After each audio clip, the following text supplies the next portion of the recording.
Hi, so here at Three Wings Design we're going to do something kind of fun because the 17th is National Baking Day. And so we thought, why don't we do a little baking challenge amongst ourselves? And Lindsey is getting ready to move, so she doesn't have time or the place to do any baking. But she gave us some really wacky ingredients. The three ingredients that she gave us were garbanzo beans, chutney, and panko bread crumbs. And we have to do something and turn those into a baked product. So I decided to try making a coffee cake. And surprisingly, the thing that's throwing me the most is the chickpeas or garbanzo beans, because I have those in my cupboard all the time. I use them a lot with Maddy, who's vegan and everything. But trying to make them into a coffee cake has kind of tripped me up a little bit. So I've already made like my basic kind of delicious coffee cake batter. It's got sour cream and butter, and I'll post that recipe on the blog post here. But I'm going to show you what I'm going to do with the chickpeas to put in as a filling for the coffee cake. I'm just playing this by ear and hoping that it works out. All right, so I'm going to start by putting in some cream cheese. I think instead of this whole 8-ounce cube of cream cheese, I'm going to just put in half of it about. Kind of softened out here, so see if I can work it into the food processor. And then I'm going to put in, I don't think I want to use a whole can of garbanzo beans. What do you think? Maybe I should put a whole can. Oh well, I will. And then I drained it. I didn't save the aquafaba. I usually do because, you know, you can make meringue and stuff out of it, but I decided not to worry about that today since I'm working with this recipe.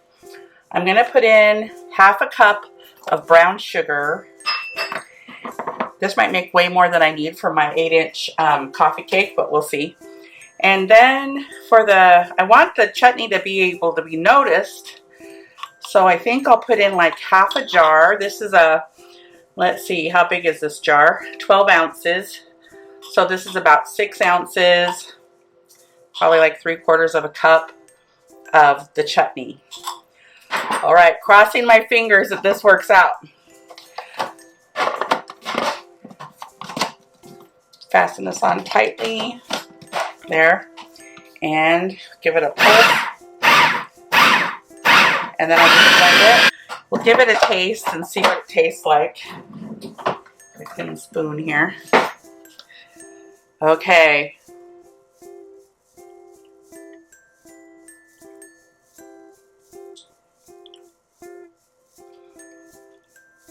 I think it might work. I can taste the chutney. It's not super sweet, but I do think the cream cheese, you get a little hint of the chickpeas in the background. I really think the cream cheese and the brown sugar helped. So we're going to go with this. This is going to be what we do for this coffee cake. And I found this recipe from Clean Cuisine, garbanzo bean bread triangles, and I was like, okay, it looks like cornbread. So I was like, okay, I'll try this. And I modified the recipe, and I'm gonna make it like a curry flavored garbanzo bean bread with a mango chutney swirl, and then I'll make like turmeric curry. I'll spice the panko breadcrumbs like turmeric curry and sprinkle those on top and bake it, and hopefully it's good. I'm gonna make it vegan because it's like almost vegan, except her recipe had an egg, so I'm just gonna be substituting 3 tablespoons of aquafaba for an egg. That's supposed to work. You could also use flaxseed, but I have flaxseed too, but I just want to try to use everything in the can. Okay, so for the wet ingredients, 1 15-ounce can of garbanzo beans, a 1/4 cup of extra virgin olive oil, a 1/4 cup plus 2 tablespoons of oat milk. Mine's vanilla flavored, so that's all I had. 3 tablespoons of aquafaba and 1 tablespoon of brown sugar.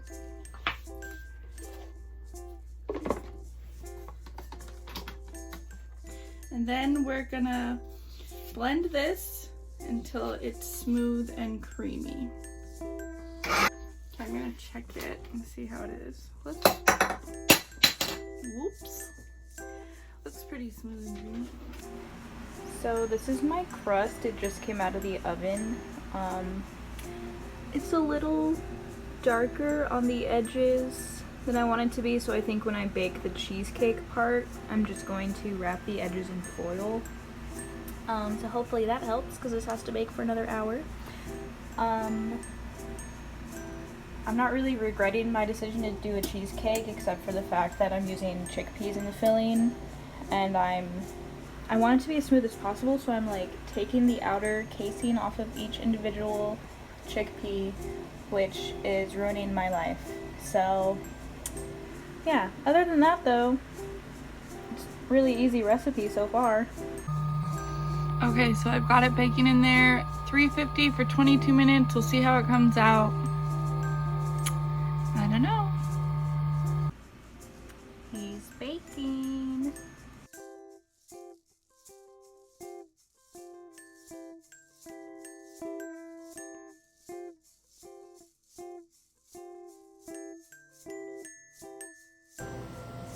Hi Glenn. So how did you like the mango chutney coffee cake? It was great!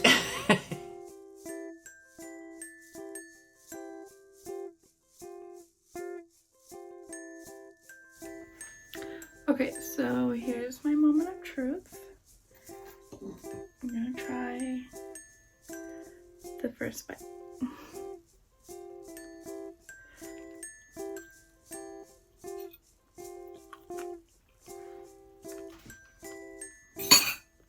Hot.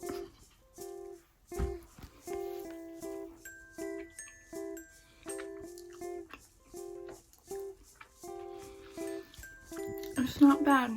It's not the greatest thing I've ever had, but it's good.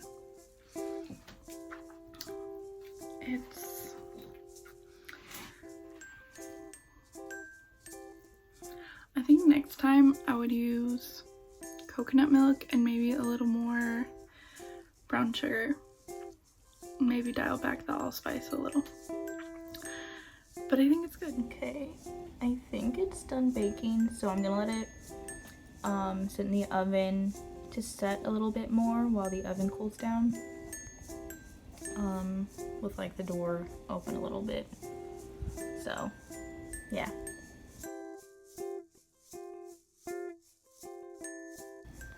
Okay, so I just ate a piece of this.